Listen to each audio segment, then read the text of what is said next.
একালত সমুদ্ৰত এটা অতি বিষাক্ত আৰু ভয়ংকৰ সৰ্পই বাস কৰিছিল। সি ইমান বিষাক্ত আৰু ভয়ংকৰ আছিল যে তাৰ উগ্ৰ বিষত ওপৰেৰে উৰি যোৱা সাধাৰণ পক্ষী এটাও খন্তেকতে আক্ৰান্ত হৈ ঠাইতে মৃত্যুমুখত পৰিছিল। পিছত গৰুড়ৰ প্ৰকোপত সি সমুদ্ৰ এৰিবলৈ বাধ্য হৈছিল আৰু যমুনাৰ এটা হ্ৰদত আশ্ৰয় লৈছিল। সেই হ্ৰদৰ আশে পাশে থকা বনৰ মাজত সাধাৰণ পশু পক্ষীৰ বিচৰণ অসম্ভৱ হৈছিল, কাৰণ যিয়ে এবাৰ হ্ৰদৰ পানী গ্ৰহণ কৰে তাৰ নিস্তাৰ নাই। বহু সময়ত মুক্ত মনে বিচৰণ কৰা গৰু গাই হ্ৰদত পানী খাবলৈ আহি মৃত্যুমুখত পৰিছিল। লাহে লাহে সি অতি অহংকাৰী হৈ পৰিছিল। সি তাৰ ক্ষমতাৰ অপপ্ৰয়োগ কৰিছিল আৰু বিষ উৎগীৰণ কৰি ওপৰেৰে উৰি যোৱা পক্ষীবোৰ নিধন কৰিছিল। লাহে লাহে কালীয় নাগ মৃত্যুদূতলৈ ৰূপান্তৰিত হৈছিল। কালীয় নাগৰ এনে অহংকাৰ আৰু অত্যাচাৰৰ কথা ভগৱান শ্ৰীকৃষ্ণই শুনি আছিল। সেইকাৰণে এই নাগক দমন কৰাৰ সুযোগ তেওঁ বিচাৰি আছিল।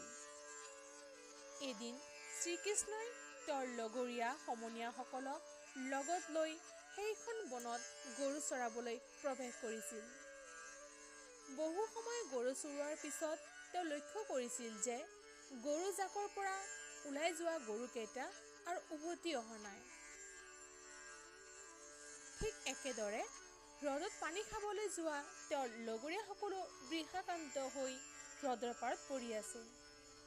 এই দৃশ্য দেখাৰ পিছত ভগৱান শ্ৰীকৃষ্ণই কালীয় নাগৰ দমন অতি আৱশ্যক অনুভৱ কৰিলে আৰু হ্ৰদত নামি পৰিল।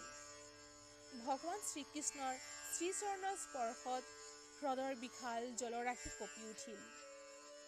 অহংকাৰী কালীয় নাগে শ্ৰীকৃষ্ণক এজন সাধাৰণ বালক বুলি ভাবিলে আৰু উচিত শিক্ষা দিয়াৰ উদ্দেশ্যেদি আহিল। নাগে তাৰ প্ৰকাণ্ড নেজেৰে শ্ৰীকৃষ্ণক খন্তেকতে মেৰিয়াই ধৰিলে। ঈশ্বৰৰ আগত সি কোন কুটা। শ্ৰীকৃষ্ণ খন্তেকতে নেজৰ পৰা মুক্ত হ'ল আৰু সহস্ৰ ফণাৰ ওপৰত বহি ল'লে। তেওঁৰ অপূৰ্ব ভংগীৰে নাগৰ ফণাত নৃত্য কৰিবলৈ ধৰিলে। এনেদৰে নৃত্য কৰাৰ ফলত সৰ্পৰাজৰ সহস্ৰ ফণা বিমৰ্দিত হৈ গ'ল আৰু অৱশেষত অৱশ হৈ পৰিল।